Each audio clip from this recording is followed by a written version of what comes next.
তাৰ এই মুহূৰ্তত অসমৰ প্ৰত্যেকগৰাকী জনতালৈ দিবলৈ ওলাইছোঁ ডাঙৰ খবৰ।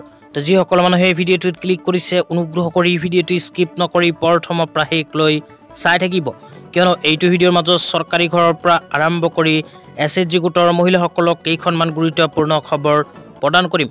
অনুগ্ৰহ কৰি ভিডিঅ'টো স্কিপ নকৰি প্ৰথমৰ পৰা শেষলৈ চাই থাকিব। লগতে মোৰ চেনেলত নতুন হ'লে প্লিজ চেনেলটো ছাবস্ক্ৰাইব কৰি মোৰ লগত থাকিব। ভিডিঅ'টো ভাল লাগিলে অনুগ্ৰহ কৰি শ্বেয়াৰ কৰি দিব। তো বলক ভিডিঅ'টো আৰম্ভ কৰি আজিৰ প্ৰথমটো গুৰুত্বপূৰ্ণ খবৰৰ বিষয়ে বিস্তাৰিত জানি লওঁ। তো আজিৰ প্ৰথমটো গুৰুত্বপূৰ্ণ খবৰ হ'ল চৰকাৰী ঘৰলৈ।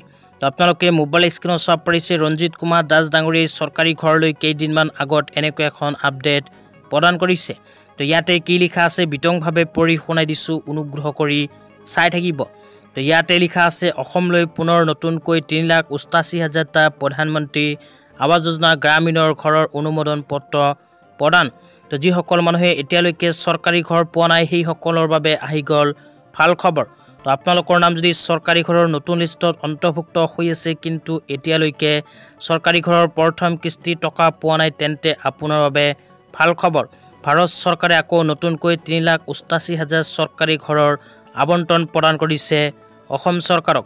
তো তাৰপিছত আৰু কি লিখা আছে পঢ়ি শুনাই দিছোঁ, অনুগ্ৰহ কৰি চাই থাকিব।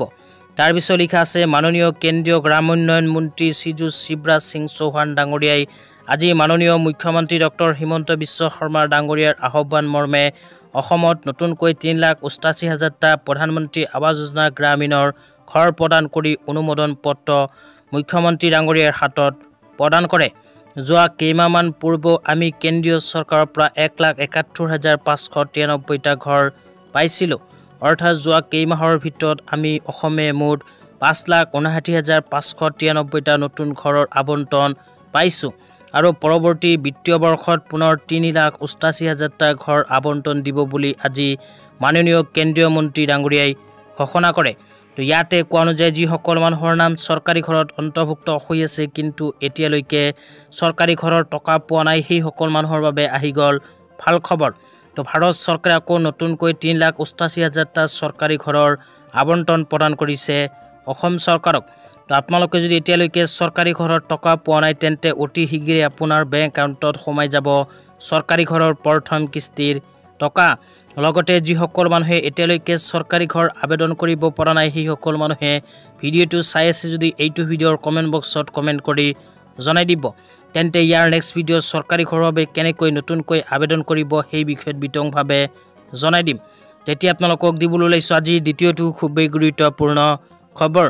আজিৰ দ্বিতীয়টো গুৰুত্বপূৰ্ণ খবৰ হ'ল SHG গোটৰ মহিলাসকলৰ বাবে। তো আপোনালোকে মোবাইল স্ক্ৰীনত চাব পাৰিছে SHG গোটৰ মহিলাসকলৰ বাবে এনেকৈ এখন আপডেট ইতিমধ্যে আমাৰ হাতত আহি পৰিছে। তো ইয়াতে লিখা আছে মাননীয় মুখ্যমন্ত্ৰী ডাঙৰীয়াৰ অধ্যক্ষতাত অনুষ্ঠিত হৈ যোৱা আজিৰ কেবিনেট বৈঠকৰ অন্যতম গুৰুত্বপূৰ্ণ সিদ্ধান্ত উদ্যমিতাৰ দিশত বৃহৎ উদগনি। 2024-25 বৰ্ষৰ বাবে মুখ্যমন্ত্ৰী মহিলা উদ্যমিতা আঁচনি, মুখ্যমন্ত্ৰী আত্মনিৰ্ভৰ আঁচনি আদি ৰূপায়ণৰ বাবে 2,000 কোটি টকাৰ অনুমোদন জনাইছে অসম চৰকাৰে কেবিনেট বৈঠকত। তো তাৰপিছত আৰু কি লিখা আছে সবিশেষ পঢ়ি আপোনালোকক বুজাই দিছোঁ, অনুগ্ৰহ কৰি চাই থাকিব। তো তাৰপিছত ইয়াতে কি লিখা আছে শুনি লওক। তো ইয়াতে লিখা আছে মুখ্যমন্ত্ৰী মহিলা উদ্যমিতা আঁচনি ৰূপায়ণৰ বাবে নিৰ্দেশনা অনুমোদন জনোৱা হৈছে।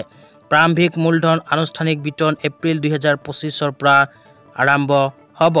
তো ইয়াতে কোৱা অনুযায়ী যিসকল SHG গোটৰ মহিলাসকলে 10,000কৈ টকা পোৱাৰ বাবে মুখ্যমন্ত্ৰী মহিলা উদ্যমিতা অভিযান আঁচনিৰ ফৰ্ম ফিল আপ কৰি জমা দিছিল সেইসকল মহিলাই অহা এপ্ৰিল মাহত লাভ কৰিব 10,000কৈ টকা। তো আজি ইমানেই। ভিডিঅ'টো চাই কেনে পালে নিশ্চয় কমেণ্ট বক্সত কমেণ্ট কৰি জনাই